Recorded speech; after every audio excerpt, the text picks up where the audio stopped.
Assalamualaikum sahabat. Pernahkah kamu menyadari bahwa ada hukum yang tak terlihat yang mengatur kehidupan ini?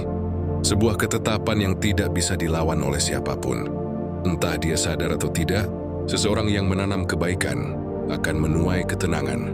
Dan siapa yang menanam luka dalam hati orang lain, tanpa disadari dia membuat derita bagi dirinya sendiri.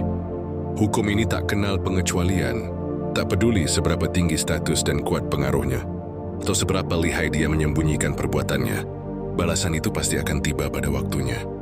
Mereka yang melukai hati orang lain sering mengira hidupnya berjalan seperti biasa, seolah tak ada yang terjadi. Mereka menjalani kesehariannya seakan tak terbebani, tetapi ada sesuatu yang tak bisa dihindari. Batin mereka tidak pernah bisa benar-benar tenang, karena ada yang menghantui mereka. Meski tak seorang pun yang melihatnya, hukum alam bekerja diam-diam, tanpa perlu diumumkan. Dia juga tak perlu ada saksi, tapi pasti menghampiri. Jika kamu pernah disakiti, mungkin hatimu bertanya-tanya, apakah mereka akan mendapat balasan dan merasakan hal yang sama? Jangan khawatir, sebab hidup ini berjalan seimbang. Orang yang menyakitimu mungkin tak langsung jatuh. Mungkin dia masih bisa tertawa menikmati hidupnya hari ini. Tapi percayalah, di balik dinding yang tak terlihat oleh manusia, hidupnya mulai retak. Perlahan dia akan melihat bahwa apa yang pernah dilakukannya pada orang lain kini menghampirinya dalam bentuk yang lebih berat. Mau tahu apa yang terjadi pada mereka yang menyakitimu? Mari kita simak lebih dalam. Pertama, luka yang ditorehkan akan mencari sang pemilik. Setiap rasa sakit yang seseorang ciptakan, ibarat panah berapi yang dilontarkan ke udara, yang pada saatnya nanti akan kembali pada pemiliknya dan membakarnya. Ini bukan sekedar ungkapan, melainkan hukum yang berjalan tanpa bisa dikendalikan. Seseorang yang menyakiti tanpa alasan mungkin merasa bahwa kata-kata dan perbuatannya telah berlalu dan dilupakan. Tapi tidak, karena semua itu ada perhitungannya dan tak bisa terhapuskan. Seseorang yang menyakiti orang lain dengan kebohongan, fitnah, penghinaan, atau pengkhianatan, dia sedang menebar duri di jalannya sendiri. Dia mungkin telah berjalan jauh, tanpa gangguan apapun. Tapi suatu saat nanti duri itu akan muncul di depan langkahnya. Mungkin dalam bentuk ketidakkebahagiaan, atau dalam bentuk kehilangan yang tidak bisa dia hindari. Karena ada hukum yang tidak pernah salah sasaran. Hati yang dilukai membawa suara yang tak terlihat. Luka yang masih terbuka pada hati seseorang akan terus mengiang di kehidupan orang yang melukai. Mungkin caranya berbeda, tapi pasti sama menyakitkannya. Mungkin tidak di hari ini, tapi pasti akan datang pada waktunya. Karena setiap ketidakadilan yang diciptakan seseorang, sebenarnya dia sedang memberi ruang kosong dalam hidupnya, yang nanti akan diisi dengan rasa sakit yang sama. Orang yang menyakiti seringkali tak menyadari bahwa setiap kata-kata yang merendahkan orang lain, setiap fitnah dan perbuatan yang bisa menghancurkan hidup seseorang, sesungguhnya akan kembali padanya suatu hari nanti tanpa dia bisa sembunyi. Kedua, perasaan gelisah dan cemas adalah wujud hukum yang tak terlihat. Tidak semua hukuman itu terlihat dalam bentuk hukuman fisik atau lainnya. Tapi ada bentuk hukuman yang lebih halus, sunyi, dan menyakitkan, yaitu hati yang selalu merasa gelisah. Mungkin mereka yang menyakitimu masih bisa tersenyum di depan orang lain, tetapi tidak ada ketenangan dalam dirinya. Hatinya selalu gelisah. Meski dia bisa mencapai kesuksesan, tapi dia merasa ada sesuatu yang kurang. Kebahagiaannya tak benar-benar utuh, seperti ada sesuatu yang mengganggu pikirannya. Ada rasa takut dan cemas yang tak bisa dihilangkan. Ia tidak akan pernah bisa menikmati kebahagiaan, karena di dalam hatinya ada ketakutan. Jika sesuatu yang buruk akan menimpa, dia mulai melihat dunia dengan penuh curiga. Dia tidak bisa lagi menikmati hidupnya dengan bebas. Hidup seakan memberinya vonis bahwa dirinya tak pantas menjalani hidup dengan damai. Dan meski dia mencoba menghibur dirinya dengan kesenangan duniawi, tetap saja tidak ada yang bisa menggantikan ketenangan hatinya.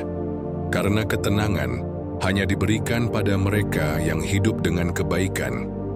Bagi mereka yang hatinya sering memberikan luka pada orang lain, maka itu akan menjadi penderitaan terbesar bagi dirinya. Mereka akan hidup dalam bayang-bayang kegelisahan dan kecemasan yang tak pernah pergi. Ketiga, hidupnya dipenuhi oleh orang yang sama. Orang yang sering menyakiti biasanya dikelilingi oleh orang-orang yang memiliki sifat serupa. Dan ini bukan kebetulan. Ini bagian dari keseimbangan hidup. Mereka yang terbiasa menyakiti akan menarik orang lain yang juga memiliki sifat sama dan terbiasa menyakiti tanpa rasa bersalah. Awalnya mungkin mereka merasa nyaman dan aman berada dalam lingkungan ini. Mereka berbagi keburukan dan mereka bisa tertawa di atas derita orang lain, menganggap semua baik-baik saja. Tetapi lama-kelamaan mereka akan menyadari bahwa hidup di antara orang-orang yang tidak bisa dipercaya. Saat mereka butuh bantuan, ternyata tak ada satupun yang peduli. Ini adalah hukuman yang sering tak disadari ketika hidup dalam lingkaran kebohongan, pengkhianatan, penghakiman, dan kepalsuan. Mereka akan merasakan bagaimana rasanya dikhianati oleh orang yang mereka percayai, ditinggalkan oleh orang-orang yang dulu berada di sisi mereka, dan saat itulah mereka akan memahami bagaimana rasa sakit yang pernah dia berikan pada orang lain. Seseorang yang selalu hidup dalam kejujuran dan kebaikan, mereka juga dikelilingi oleh orang-orang yang sama.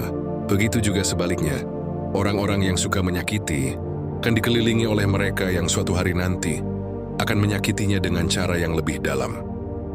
Keempat, kehilangan yang tidak terduga. Seseorang yang menyakiti seringkali merasa baik-baik saja dan berpikir bahwa dunia masih berpihak pada mereka.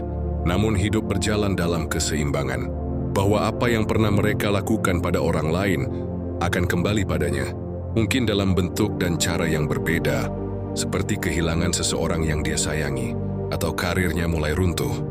Mungkin juga hidupnya dipenuhi dengan serangkaian kesialan yang tidak bisa ia pahami. Tetapi banyak orang yang menyalahkan nasib dan takdir tanpa pernah melihat ke dalam diri sendiri.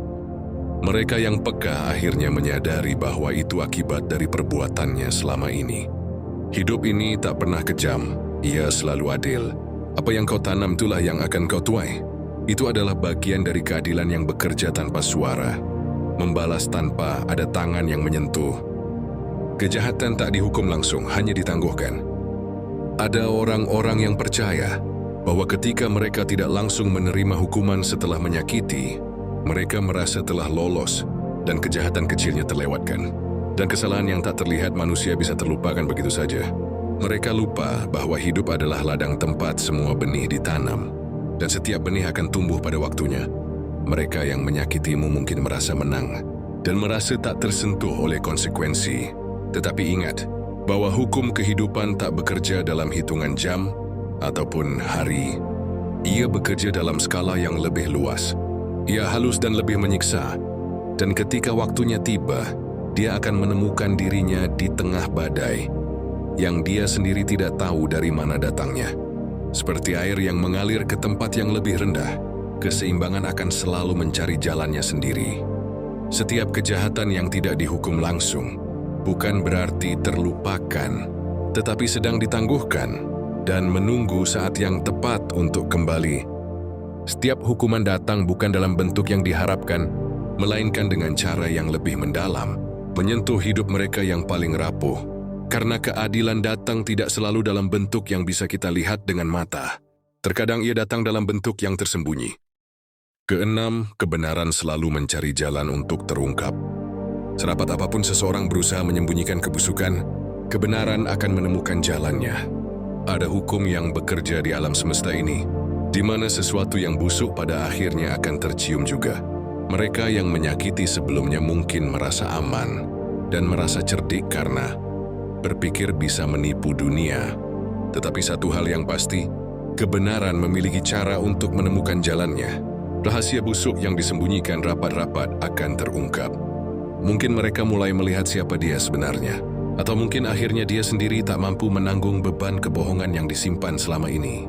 Saat itu terjadi, maka tak ada tempat untuk lari. Tak ada kebohongan yang bisa menyelamatkan mereka. Dan akhirnya mereka menyadari bahwa semua ini adalah akibat dari apa yang mereka perbuat.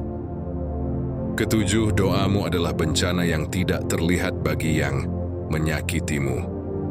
Doa-doamu bukan sekedar kata-kata. Ia adalah suara yang menembus batas dunia.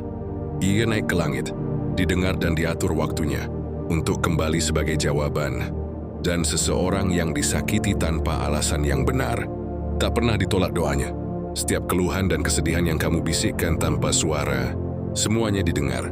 Orang yang menyakitimu mungkin menganggap remeh perbuatannya, tapi dia tak bisa menghindar dari akibat doa-doamu.